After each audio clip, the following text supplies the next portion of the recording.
Coming up on We Talk News this week, comedic actor and cannabis advocate Jim Belushi makes a stop at NECANN, Boston. The world mourns the loss of Raphael Mechoulam, the father of cannabis research in Israel. We'll have reaction from around the world. Plus, the UN's International Narcotics Control Board urges the U.S. to decriminalize cannabis despite its concerns about abuse by youth in legal states.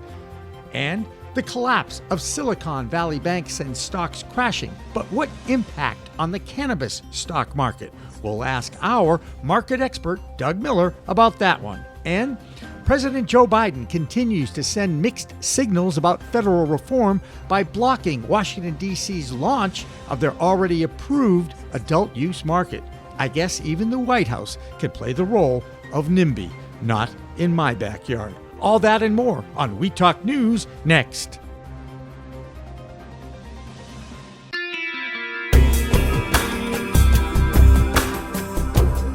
So for years, we've been doing manufacturing, financial services, medical, and so forth on businesses that stand alone, from doctors' offices to day traders to even small banks. And so when cannabis came along, all of the tools, skills, and miscellaneous that we learned in there, we were able to apply it for them. And for us, it wasn't that big of a problem or a challenge. It worked great. And so they just needed a reporting feature in one software. And luckily that the software company came through for us, came it back, and now it's become the backbone for our offerings. And it's worked out incredibly well.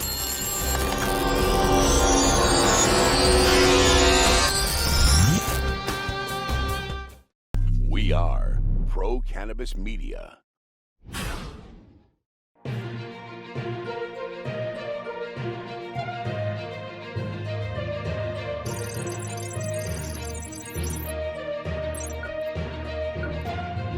Hi, everyone. Welcome to We Talk News for this week. I'm the founder of Pro Cannabis Media, Jimmy Young, filling in for Elena Pinto, who is on vacation. Our top story this week is a celebration of the life of Israeli scientist and researcher Raphael Mechoulam. The 92-year-old professor at the Hebrew University in Tel Aviv is considered a pioneer in the discovery of THC and other cannabinoids that interact with the endocannabinoid system that's in all mammals. We have reaction to his passing from a variety of people who knew him personally. We start with our own European correspondent, Lex Pelger. Furthermore, he was known as a warm scientist to work with. He was good about sharing credit, and he was good about fighting it back against the Reefer Madness campaign that he saw growing up. To learn more from his perspective, he recently released a paper called A Delightful Trip Along the Pathway of Cannabinoid and Endocannabinoid Chemistry and Pharmacology. It's a great look at a scientist talking about their work. And personally, I'll never forget that when I went to Israel as an unknown young drug writer, Dr. Mechoulam said yes to an interview and took 2 hours to talk to me, just to spread the knowledge. He was a warm and wonderful scientist, and he will be deeply missed. Most certainly. He discovered that we have cannabinoid receptors in our body, correct? So, we don't have receptors for coconuts or bananas or steak. We have receptors for cannabinoids. And so that direct connection there, and, it really blew his mind.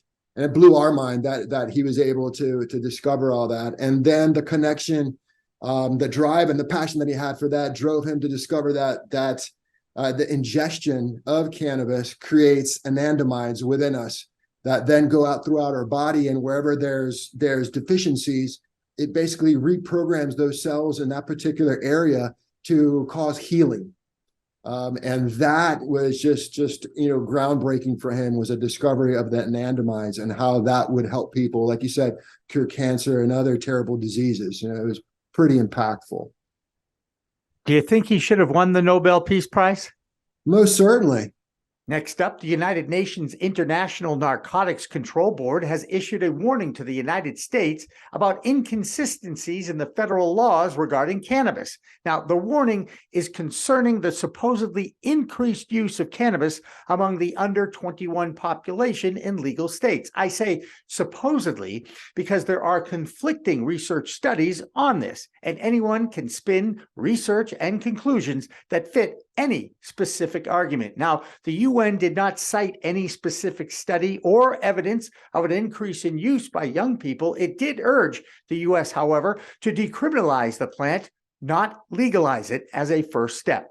We start our state-by-state reports in New York, where multi-state operators are going after the state of New York over their policy of favoring social equity license applicants. Here's our New York correspondent, Pam Schmiel, with that story and more. I'm Pam Schmiel, host of the Mary Jane Society podcast with the New York City Cannabis Report for Weed Talk News. Acreage Holdings just released a scathing report that outlines New York's potential losses if they don't get licenses approved and up and running soon. Illegal operators are on track to generate $7 billion in revenue by the year 2030, and 20,000 cannabis jobs may be lost. This is a hefty loss for New Yorkers due to the Office of Cannabis Management's mishandling of the industry rollout. And in other news, a group of MSOs operating under the medical program in New York have filed a lawsuit claiming public health risks over the potentially dangerous cannabis products sold at the illegal smoke shops throughout the state. The MSOs are requesting licensing for all retail dispensary applicants to be approved immediately. Not only is there a significant public health risk, but the illicit market has a firm hold on the New York cannabis economy, and we are all losing because of it. The coalition is requesting that a judge declare the Office of Cannabis Management's social equity program is unconstitutional and beyond the agency's authority. That's this week's New York City Cannabis Report. I'm Pam Schmiel with the Mary Jane Society podcast for Weed Talk News. The sky is falling. The sky is falling, and banks are failing. Doom and gloom hit the traditional banking industry this week with the failure of the Silicon Valley Bank in California and New York-based Signature Bank. Now, needless to say, the stock market was in turmoil this week, but for savvy investors like our own Doug Miller, this could be a great opportunity. But what impact will it have on the cannabis industry and their already volatile stocks? Doug? Hello, everyone. I'm Doug Miller from High on Wall Street with this week's cannabis stock report for Weed Talk News. Talk about doom and gloom and the banking industry. SVB collapsing. Wow, what a mess. The government said in 2008, after that disaster, that they'd never bow out the banking industry again. Guess what? They bowed them out because people that weren't technically insured, they told everybody that they were insured. That's bailing out a bank. You know what it's setting up for? A huge disaster. But let's go ahead and look at the cannabis stocks and see what they look like going forward. So I always look at the ETFs. It's a good way to look at the futures and be able to tell what's happening. Let's run down a few. Stock tickers: POTX, TOKE, MJ, YOLO, all in the basement, way at the bottom, and they're all curling up, ready to make this last run before it becomes a disaster. And also we have MSOS. That's really, really cheap. It's near the bottom, and that's curling up. So what I'm saying here is the cannabis stocks are about to run just like the whole rest of the market because they did bow out the banking industry, and they're going to print more and more money. So we're going to have a real fast run, and it's going to be the last run before we see it get really bad. And I've been saying on my stock service, Dougie Fresh Picks, since July of 2022 that we're in a recession and we're heading for a major depression, and it's setting up. You can see it on the stock charts. It's going to get bad, but there's plenty of opportunity to make wealth coming up. So trade smart, be smart about things, because it's going to run real fast and then it's going to crash down even harder than we've ever seen before. So be prepared. And that's this week's cannabis stock report. Reporting for Weed Talk News, I'm Doug Miller. Next up, the President Joe Biden is a NIMBY. That's an acronym for Not in My Backyard, and it's usually used for people who believe one thing, and then when it impacts them in their so-called backyard, they don't want anything to do with it. Case in point here is the District of Columbia, where cannabis has been decriminalized and voters want adult use to open. But our political representatives, like the president, don't want people wandering around the nation's capital lighting up or to celebrate or protest that. That stigma, needless to say, is very much alive in that part of our country, and it's where Andrew Berenger operates. Here's his DC report for this week. Hello, my name is Andrew Berenger, and this is the DC area report for We Talk News. The Biden administration released its budget for the 2024 fiscal year. Now, you're probably wondering what this means for the cannabis industry. But before we go into that, a little background into the way laws are created in DC. When the District of Columbia attempts to pass a new law, that policy is voted on at the federal level. When the district attempted to pass legal cannabis, the closest they could achieve was Prop 71, which created the framework for a gifting/donation model. Because of this legal structure, no adult use cannabis sales actually take place in DC, which means that the city is unable to benefit from the taxation of sales. This is very important to remember when looking at the Biden administration's recently released budget, because this is the third time that this administration has refused to create a legal framework to tax cannabis sales within the district. Makes you wonder what the actual timeline of federal legalization really looks like. In Maryland news, adult use legislation is speeding its way through the House and Senate to try and make it before the end of the legislative session on April 10th. House Bill HB 0556 was voted upon and passed with a whopping 103 to 32 votes. The Maryland Senate Finance Committee convened on March 9th to discuss their bill, SB 0516, and potential amendments that might be added to it. If the bill is approved by the Senate committee, it will then head to the Senate floor, where it will be voted on before the end of the legislative session. At this pace, Maryland should achieve its goal of adult use sales starting on July 1st, 2023. Well, that's going to do it for me in the DC area report for this week. Once again, I am Andrew Berenger, reporting for We Talk News. As we move towards the Midwest, we make a stop in Minnesota, where the movement towards adult use legalization has taken a turn in that state's legislature. Last year, the Minnesota legislature passed a law that allows hemp products with low levels of THC to be sold. Now there will be more regulations for that, plus the implementation of a regulatory body to oversee the hemp and THC cannabis world. There will be a cap of 5 milligrams of THC on all gummies or infused beverages in that state, similar to many other states' new laws.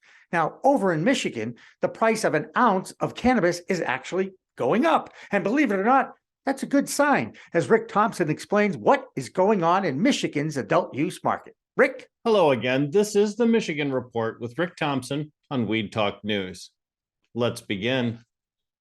In a new report released Thursday, the Cannabis Regulatory Agency reveals cannabis pricing in Michigan made a slight uptick during February. January 2023's per ounce pricing was $80, but February's price was up to $86 per ounce. As a comparison, February 2022's per ounce price for adult use cannabis was $160. Medical marijuana is holding out at an average of $96 per ounce in February, but medical marijuana sales dropped to a new all-time low of just $10 million, down from $11.3 million in the prior month. Total sales increased in February to $216,389,000, up from $207 million in January. The number of plants in Michigan's regulated system also fell to 1.39 million, down from 1.42 million in January. So just what is the Fuego effect? But loyal listeners of our news program will remember that Fuego is a cannabis processing company who was busted by the Michigan State Police and the Cannabis Regulatory Agency for using unregulated ingredients to make regulated market cannabis products. The raid snagged a couple of barrels of supposed unregulated cannabis distillate oil, presumably from out-of-state sourcing. Last week on Jazz Cabbage Cafe, and again this week, several industry insiders described how, after that raid and the publicity it garnered, the price of cannabis distillate in Michigan rose significantly. Apparently, the threat of chopping down the unregulated supply chain made some of Michigan's processors and producers of cannabis rethink the price structure of the cannabis distillate they were offering. Now, this insight came to us from Devin Locher, attorney at law, from Jake Hammond, purchasing manager for Meds Cafe chain, and Joe Sullivan, manager at cannabis retailer Breaking Buds in Bay City.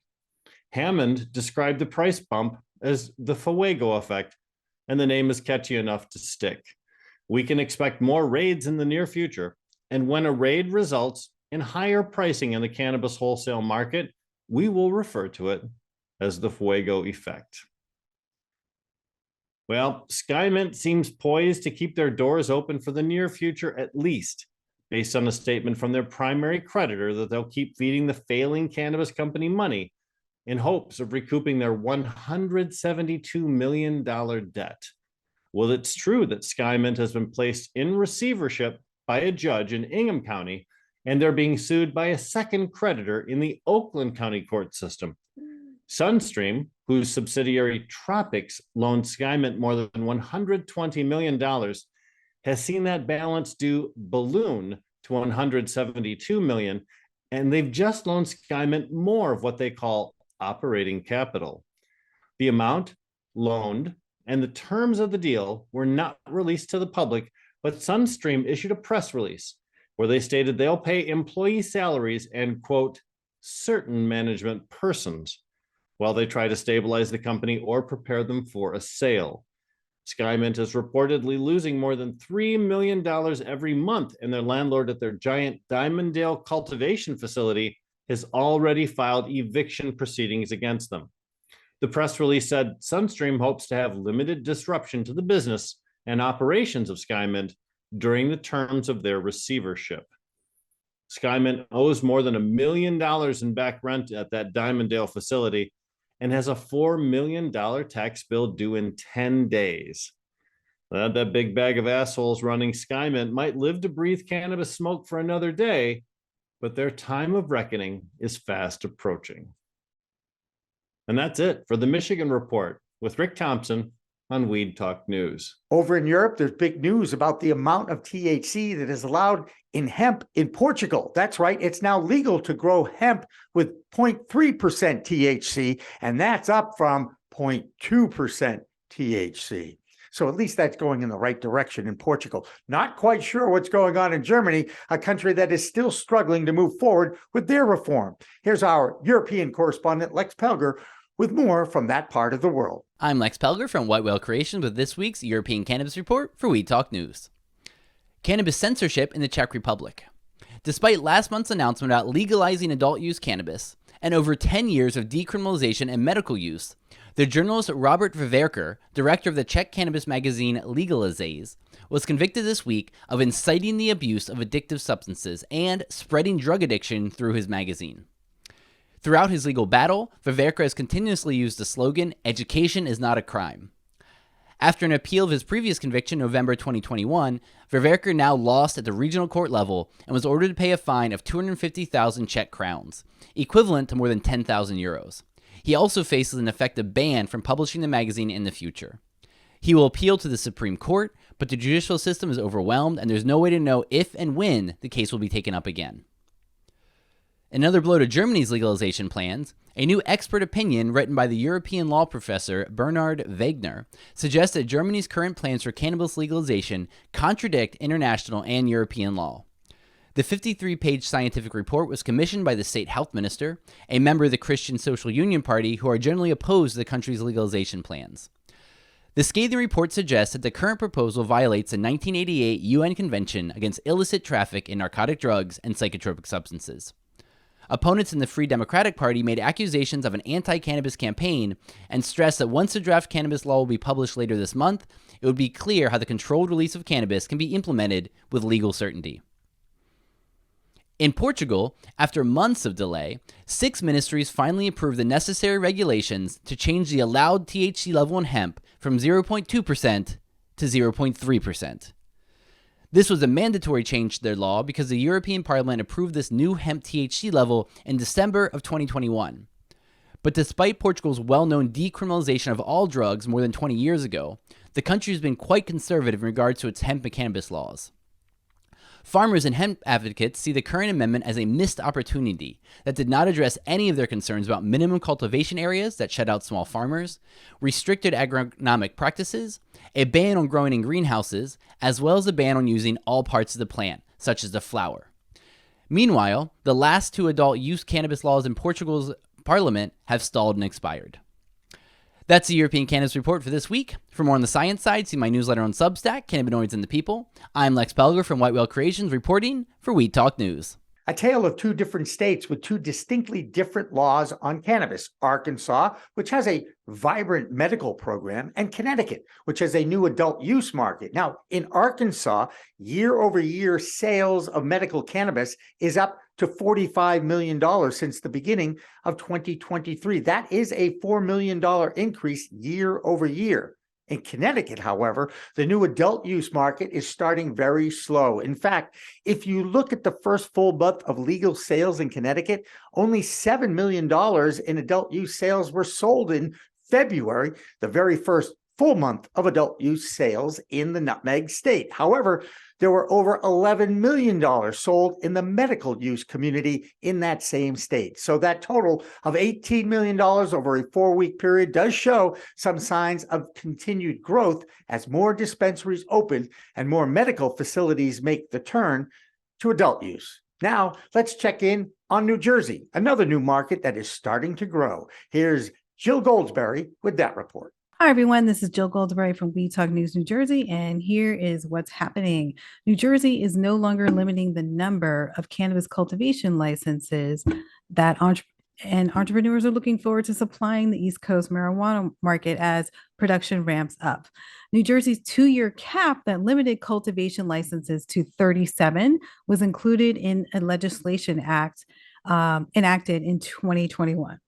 And although these restrictions didn't apply to micro cultivators, the state's adult use cannabis market that launched in April 2022 was being supplied with only 7 cultivators, supplying 13 adult use retailers. So industry concerns are that limited supply of the New Jersey over the limited supply from the New Jersey Cannabis Regulatory Commission, they decided not to renew the cap when it expired this past February. So up and coming growers in New Jersey face significant obstacles. And those obstacles include a majority of municipalities that have opted out of permitting cannabis businesses and the competitive market for limited real estate for cannabis businesses. So cultivators will need to do a lot to overcome these challenges. And an attractive market awaits once they do. One CEO, Will Perry of Oregon, he's a cultivator under the name of Magic Hour Cannabis, who's working to launch production in New Jersey and teaming up with local partner in New Jersey, Jersey Shore Ventures Group. They will have access to the necessary real estate. So with this situation, they have seen that the Oregon marijuana prices have crashed, with a median wholesale price hitting about $5.99 per pound in February, while in New Jersey, Will Perry of the Magic Hour Cannabis is expecting premium marijuana could earn as much as $4,500 per pound. So there's a big difference there in the profit due to our dense population and the demand for surrounding states, New York and Pennsylvania. So we will see what happens with that, because at this point, we don't know where else there's such a high population and a high demand. And people have a bit more of expendable income in this market. And this is something that Will Perry has seen, and he believes it, and this is what he thinks. However, The CRC executive director, Jeff Brown, told MJ Biz Daily that the decision was made in part because there's plenty of room in the market for more cultivation. New Jersey has far fewer than the average number of cultivation licenses currently found in other states where adult marijuana use is legal. So we should expect to see more cultivation in the next year. In other news, I told you about a month ago, the New Jersey police situation with marijuana was that they were permitted to consume off duty with no drug testing. There wasn't a drug testing policy. Attorney General Matthew Platkin believes that there should be zero tolerance for cannabis use, possession, or intoxication while performing the duties of a law enforcement officer. And there should be zero tolerance for unregulated marijuana consumption by officers at any time on or off duty while employed in the state. But the current situation now is that the decision was made to allow officers to consume off duty with no drug testing and no further investigation unless they are working on a federal case and there needs to be federal drug testing. And that's where we stand right now. So love to know what you guys think about that. Please hit us up on Pro Cannabis Media and let us know. I'm Jill Goldsberry from We Talk News. Thanks for watching. One of the oldest states with a legal adult use market is Washington State. They are still struggling to find the right mix of regulations. However, it was a headline this week that really caught my eye since it involved a former NBA player for the Seattle Sonics named Shawn Kemp. He happens to be a dispensary owner in that state. And over this past week, he had misplaced his iPhone and he tracked it to a mall in Tacoma. That's where the person who was in possession of that phone saw him and opened fire at him. Now, Kemp happened to be carrying a legal gun, and he, of course, returned fire defensively. The police, however, still arrested Kemp and eventually released him. Needless to say, public safety continues to be a concern of all elected officials. Here's Skagit Organics' Matthew Friedlander with our report from Washington State. Hello, everyone. I'm Matthew Friedlander, coming to you from the owner's office here at Skagit Organics with the Washington State Cannabis Report for Weed Talk News.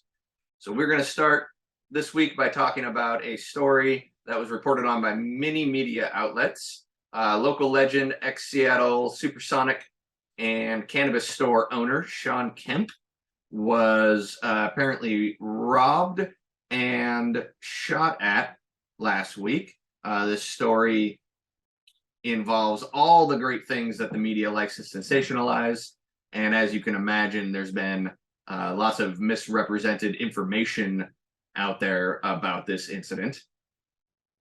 Washington State also continues to see a declining number of producer processors as wholesale prices continue to be low and the access points or retail stores continue to be very limited.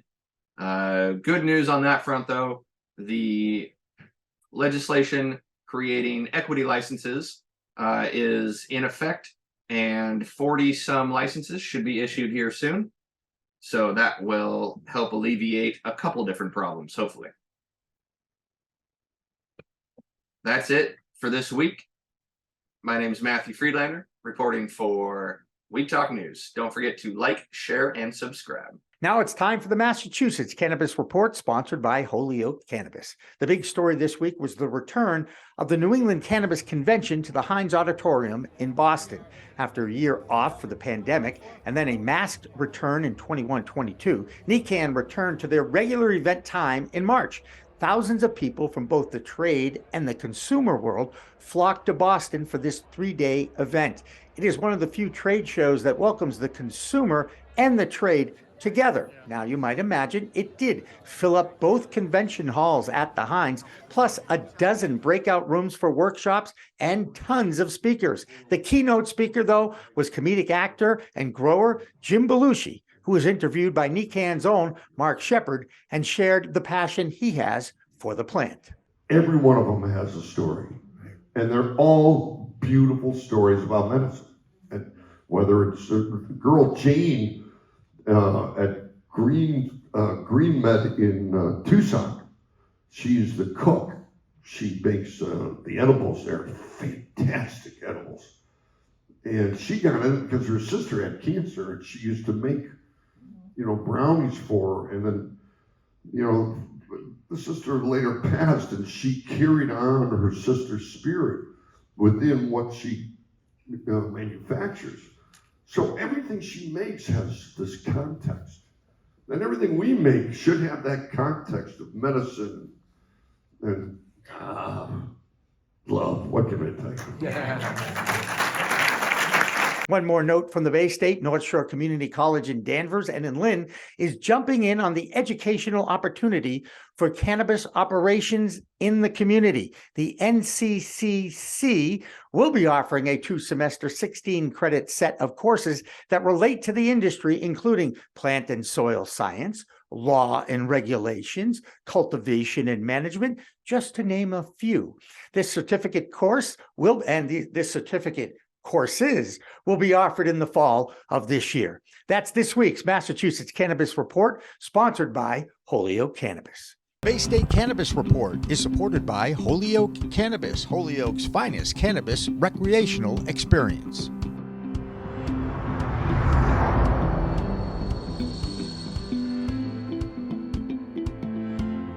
Now, one of Belushi's state neighbors is also a grower named Marianne Cursetjee. Needless to say, the fluctuation in price that drives Jim Belushi nuts is a statewide problem. Here's Marianne's Oregon Cannabis Report.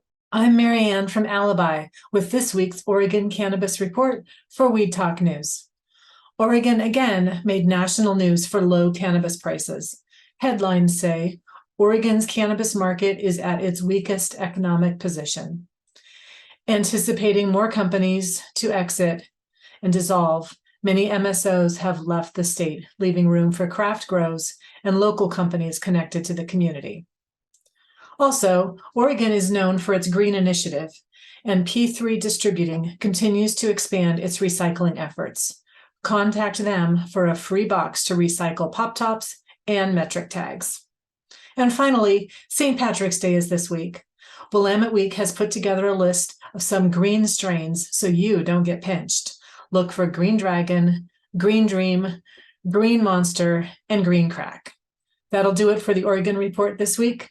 I'm Marianne with Alibi for Weed Talk News. In Vermont, sales continue to be strong for a small state, but there are still many concerns about the balance between the medical market and the adult use market. Jessie Lynn Dolan is right in the middle of both of those markets as a registered nurse and entrepreneur grower. Here's her Vermont report, sponsored by Cannatrol. I'm Jessie Lynn Dolan from Vermont Cannabis Nurses, and this is the Weed Talk News Vermont Report. Last week on March 7th, town meeting day, the town of Bethel voted to allow adult use retail sales. The Vermont Cannabis Control Board Peer Networking Series was held on March 16th for cultivation technical assistance with questions and answers from licensees and state compliance staff. With one day before legislative crossover, a new bill was dropped on March 16th by Representative Vyhovsky, asking for consumption of cannabis anywhere tobacco use is permitted, asking to increase the amount of THC in a single package and increase the amount permitted in a single serving dose, to establish a delivery service license for social equity applicants, to establish a special event host and a temporary event provider license, and to allow Tier 1 and Tier 2 cultivators to sell directly to consumers. And lastly, set aside additional cannabis excise tax revenue for disproportionately impacted communities. The Green Mountain Patients Alliance testified on March 15th, advocating for many drastically needed programmatic changes to support patients in the medical program, including increasing plant, caregiver, and patient counts. The Vermont Law and Graduate School in South Royalton is holding a conference on March 17th and 18th. The Cannabis and the Law Conference with keynote speaker David Zuckerman, Lieutenant Governor, will cover a broad range of topics relating to the cannabis industry, including cannabis production, marketing, and labeling, federally state regulations, and expungement, as well as equity and justice. That's the Vermont Report for Weed Talk News. I'm Vermont's cannabis nurse, Jessie Lynn Dolan. The Vermont Cannabis Report is supported by another Green Mountain business, Cannatrol, winner of High Times Best Dry Cure System. Check them out at cannatrols.com. Up next is our Pennsylvania report. Filling in for our regular Claudia Post report is Maya Kurstoflewitz. I'm Maya Kurstoflewitz from Scarlet Express, and I'm here in the Keystone State, Pennsylvania, reporting for Weed Talk News. Pennsylvania is no closer to legalizing adult use marijuana, even though Democrats control both the House and the governor's mansion. This matters because Pennsylvania is increasingly surrounded by states where weed is legal, which means it is losing out on tax revenue from residents who end up buying the medicine elsewhere. At least 2 proposals for adult use are circulating in the State House. The first proposal is a co-sponsorship memorandum suggesting legalizing it for adult use through the PA state store system. State stores refer to the fine wine and good spirits that the Pennsylvania Liquor Control Board controls. The intention of the legislation is to allow the Liquor Control Board to control both the sale of liquor and marijuana in the state. This means people could buy alcohol and cannabis products in the same store. PA House Representative David Deloso proposed the legislation stating it would free law enforcement to focus on community issues and reduce the racial disparity in the criminal justice system related to cannabis convictions. The second proposal is broader, calling for creating a framework to control and regulate the market. This proposal suggests a 20% wholesale tax on weed, which could raise an estimated $188.8 million for the state in 2028 if sales began January 1st of 2025. It also suggests it must emphasize health and safety, social justice, and equity. Next up, St. Joseph's University has a cannabis certificate program, and some Catholics aren't pleased. Catholic theologians question whether cannabis studies certificates offered by St. Joseph's University, a Jesuit Catholic school in Philadelphia, conflict with the church's stance on drugs. St. Joseph's is not the only college showing interest in one of the fastest growing job markets in the country. Thomas Jefferson University's cannabis program predates St. Joe's by 2 years, while researchers at Drexel, Temple, and the Philadelphia College of Osteopathic Medicine conduct cannabis studies of their own. Some say any efforts to promote or encourage the recreational use of marijuana is not something that a Catholic school should be teaching people how to do, but it's not like they're encouraging students to light up a joint. Father Peter Clark, director of the Institute of Clinical Bioethics at St. Joe's, said, "As a Jesuit Catholic institution, we aim to treat all people with dignity and respect and care for the most vulnerable in our community. These programs address the medicinal aspects of marijuana, which have been proven effective in treating various medical conditions." St. Joe's program addresses cannabis's role in modern healthcare with at least one certificate touching on its uses for ailments like autoimmune diseases and cancer, as well as its treatment potential for mental health conditions and addiction. Well, that's a wrap from Pennsylvania. I'm Maya Kurstoflewitz from Scarlet Express, and I'll be back next week to talk about what's hot and what's not in Pennsylvania. From Weed Talk News, have a fabulous week. And finally, on Weed Talk News this week, remember the story about the United Nations Narcotics Committee that was using evidence of a study on the increase of access to legalized cannabis and its supposed increased use of cannabis by underage young people? I asked rhetorically if there was a reason why the UN didn't cite the evidence, because once again, there's another study that was published in the Journal of Economic Literature that refutes that premise, or at least exposes that the studies that have been done over the past few years, with more states legalizing adult use, they're all inconclusive. So now what researchers are doing is looking at all the different studies about cannabis use increasing or decreasing among youth in legal states. Now, let's use our common sense here. If there are more legal states selling cannabis, there is going to be an increase in use because they have to track every legal sale. Now, right now, the legal market is struggling because of the regulations and compliance issues that all states have instituted, and it will be decades before you have results of the impact of legalization. We are all part of a grand experiment, a huge double-blind drug trial on a plant medicine we all call cannabis, and it's why it's a whole new world of weed out there. And we all need to use it responsibly if we decide to try it. That's Weed Talk News for this week. I'm Jimmy Young, filling in for the vacationing Elena Pinto for Weed Talk News.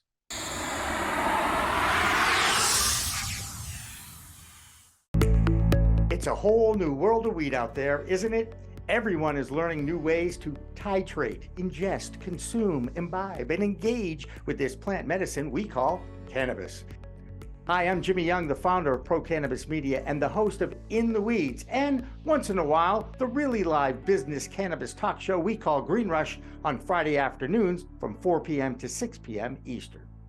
Now let me tell you my cannabis story. You know, I've had 4 major surgeries in the past 23 years and suffer from osteoarthritis with a variety of metal parts in my body and one on deck. Now, thanks to those chronic pain issues, I've been a medical patient in Massachusetts for almost 10 years now. I remember my first trip to a dispensary just outside of Boston, and I told the bud tender I didn't want to smoke it anymore, so I tried edibles, then tinctures, then vaping, and now, if I'm going to smoke, I only use the Weedgets filtration system. What? The Weedgets.com, Weedgets, that's weed, W-E-E-D, G-E-T-S.com, is where you'll find the planet's coolest product that cools the smoke from everyone's favorite flower. Now, the guy that started this was a pretty good medical device manufacturer, and he created this maze pipe that cools the smoking process from 1300 degrees Fahrenheit upon inflammation down to just 90 degrees when it reaches your mouth. That's right, 1300 down to 90. That's why this maze pipe is amazing. So here's how it works. You start with that glass bowl, you flame on, and then you inhale nice and smooth so the smoke goes through 3 different filtration and cooling systems. Now, if pre-rolls is your thing, you can use the Weedgets filter that a pre-roll fits into perfectly. That's right, or even a chillum. The more filters, the smoother the draw. Best of all is the price. You can get all this, or one or the other, for just a few bucks. It'll cool your smoke and you'll give your lungs a break. Now, add in the code of PCMTV and you get 15% off. So just go to Weedgets.com and check out the best way to enjoy a cooler smoke with less coughing and hacking and more peace of mind. All that resin and tar is collected in the polyurethane filters that are easy to clean with soap, water, and a few Q-tips. Your lungs will thank you, and so will I.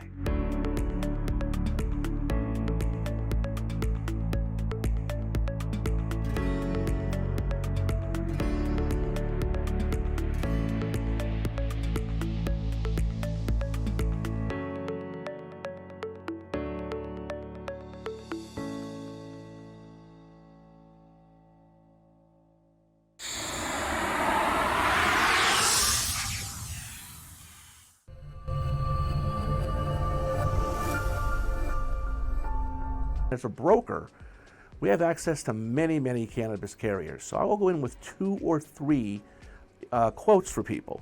The quotes might be $20,000 for one, $22,000 for another, $17,500 for another. Pretty close among the 3. What I tell people is it's not the pricing, it's what's included and not included, meaning exclusions. An exclusion in layman's terms is just something that's not included. It's not on the menu. So it's just not included. But if you don't know that, if no one shows you that on page 71 of a 150-page policy, you're not going to know. No one knows. I never met one person that says they read an insurance policy. If you do, I got some property in Florida for you.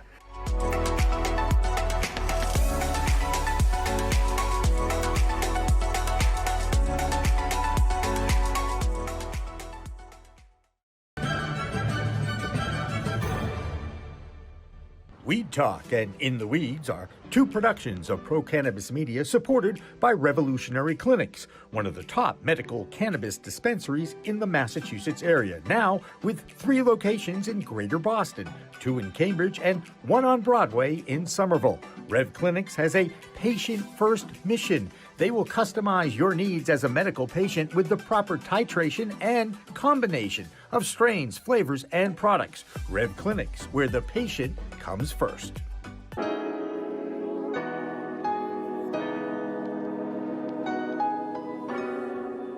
So the reality of the matter is, big banks and small banks are going to be different in a lot of ways. And they're both going to have their advantages and disadvantages. For a business like cannabis, you really have to have an integral knowledge of that business and a real granular knowledge of that business and the players involved in it.